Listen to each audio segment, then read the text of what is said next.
what keeps us healthy and happy as we go through life?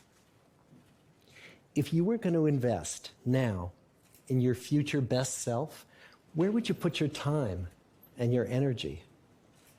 There was a recent survey of millennials asking them what their most important life goals were. And over 80% said that a major life goal for them was to get rich. And another 50% of those same young adults said that another major life goal was to become famous. And we're constantly told to lean into work, to push harder and achieve more. We're given the impression that these are the things that we need to go after in order to have a good life. Pictures of entire lives, of the choices that people make and how those choices work out for them, those pictures are almost impossible to get. Most of what we know about human life, we know from asking people to remember the past. And as we know, hindsight is anything but 20/20. We forget vast amounts of what happens to us in life, and sometimes memory is downright creative. But what if we could watch entire lives as they unfold through time? What if we could study people from the time that they were teenagers all the way into old age to see what really keeps people happy and healthy? We did that.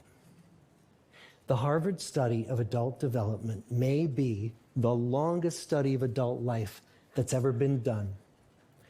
For 75 years, we've tracked the lives of 724 men.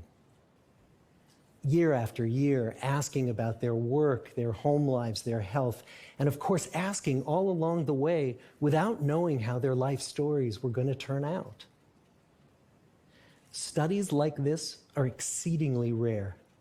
Almost all projects of this kind fall apart within a decade because too many people drop out of the study, or funding for the research dries up, or the researchers get distracted, or they die, and nobody moves the ball further down the field. But through a combination of luck and the persistence of several generations of researchers, this study has survived. About 60 of our original 724 men are still alive, still participating in the study, most of them in their 90s. And we are now beginning to study the more than 2,000 children of these men. And I'm the fourth director of the study. Since 1938, we've tracked the lives of two groups of men. The first group started in the study when they were sophomores at Harvard College. They all finished college during World War II, and then most went off to serve in the war. And the second group that we've followed was a group of boys from Boston's poorest neighborhoods. Boys who were chosen for the study specifically because they were from some of the most troubled and disadvantaged families in the Boston of the 1930s. Most lived in tenements, many without hot and cold running water. When they entered the study, all of these teenagers were interviewed, they were given medical exams. We went to their homes and we interviewed their parents. And then these teenagers grew up into adults who entered all walks of life. They became factory workers and lawyers and bricklayers and doctors, one president of the United States. Some developed alcoholism, a few developed schizophrenia. Some climbed the social ladder from the bottom all the way to the very top, and some made that journey in the opposite direction. The founders of this study would never in their wildest dreams have imagined that I would be standing here today, 75 years later, telling you that the study still continues.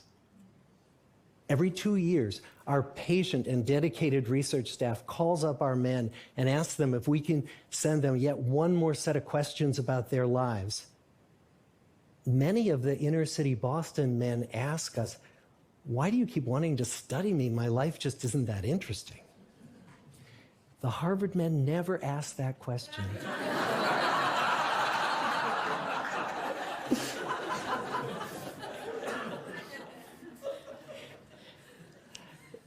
get the clearest picture of these lives, we don't just send them questionnaires.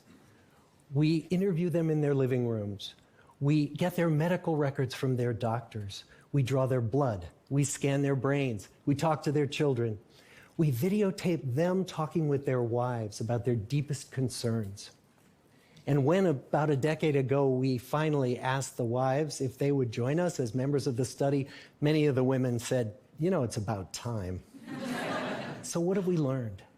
What are the lessons that come from the tens of thousands of pages of information that we've generated on these lives? Well, the lessons aren't about wealth or fame or working harder and harder. The clearest message that we get from this 75-year study is this: good relationships keep us happier and healthier, period. We've learned 3 big lessons about relationships. The first is that social connections are really good for us and that loneliness kills.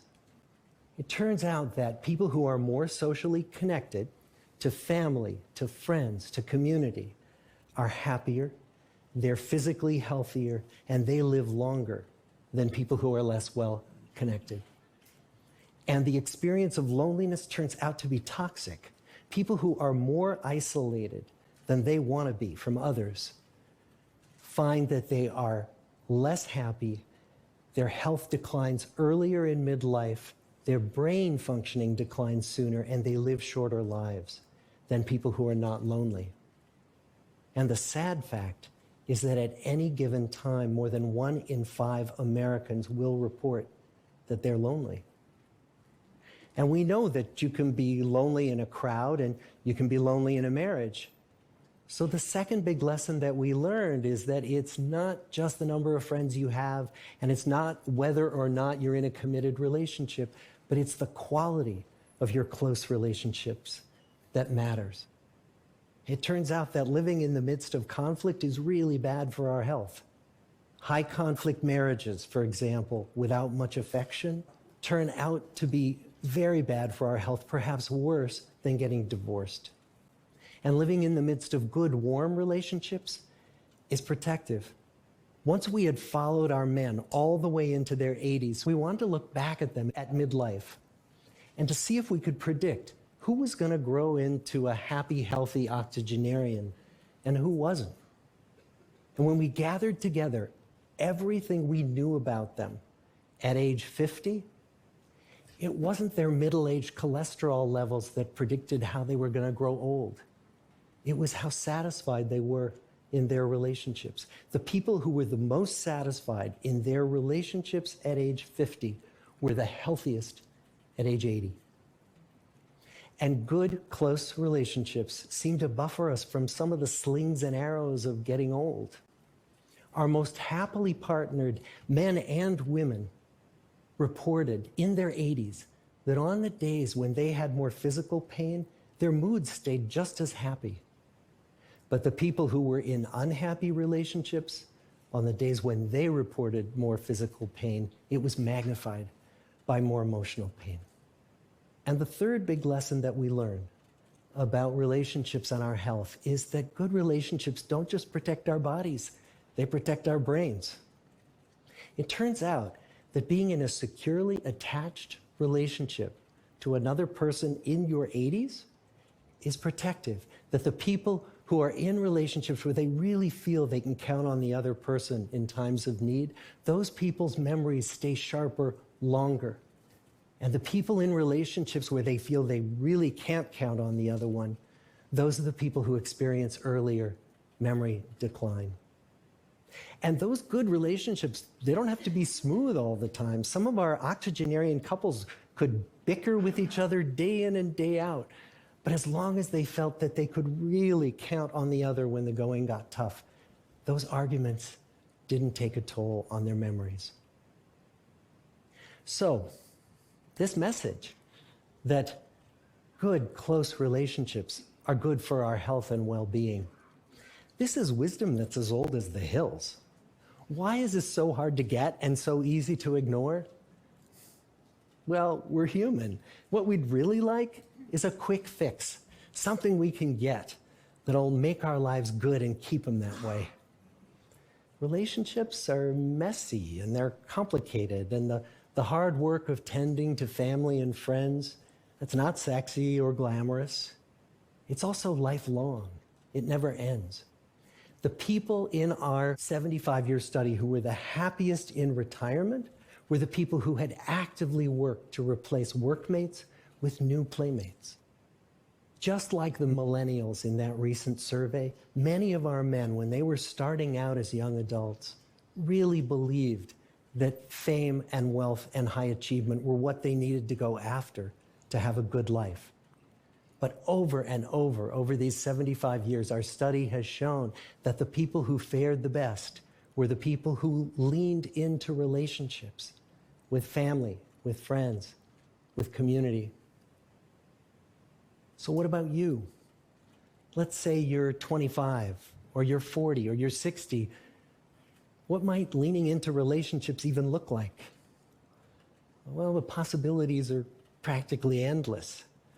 It might be something as simple as replacing screen time with people time, or livening up a stale relationship by doing something new together, long walks or date nights, or reaching out to that family member who you haven't spoken to in years, because those all too common family feuds take a terrible toll on the people who hold the grudges. I'd like to close with a quote from Mark Twain. More than a century ago, he was looking back on his life, and he wrote this: "There isn't time, so brief is life, for bickerings, apologies, heartburnings, callings to account. There is only time for loving, and but an instant, so to speak, for that." The good life is built with good relationships. Thank you.